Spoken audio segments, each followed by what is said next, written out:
السلام عليكم ورحمة الله وبركاته. أهلا بيكم في فيديو جديد من فيديوهاتي. أنا بس جاية النهاردة عشان أقول لكم إن الراجل ده أنا معجبة بيه.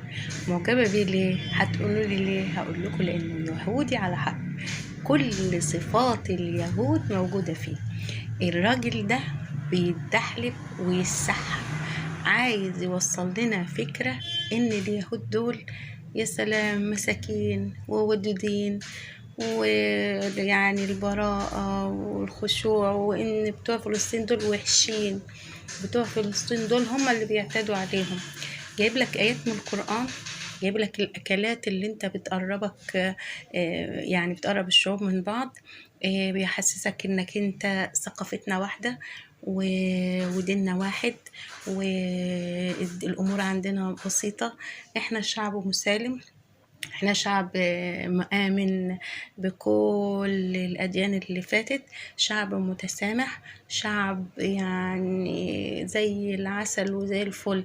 بصراحة أنا كدت أن أعجب بك لولا أنك يهودي، لولا أنك يهودي وأنت عارف صفات اليهود كويس قوي. طبعا أنت منهم وتعرف صفاتهم. اليهود يا قلب أمك يا جميل أنت يا قمر، اليهود دولت أهل غدر، أهل نفاق، أهل جبن.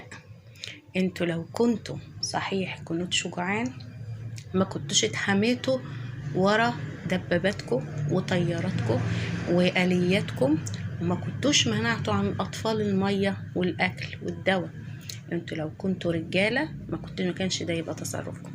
لو كنتوا رجالة كنتوا واجهتم وجها لوجه زي ما حماس عاملة، انتوا تعملوا زيهم بالظبط. مش جيش غرار، جيش جرار عشان تحاربوا فئة ليس معها إلا بضع من الآلات الخفيفة، ولكن يكفي أن الله معه. الله تارككم ليمد لكم في طغيانكم تعمهون.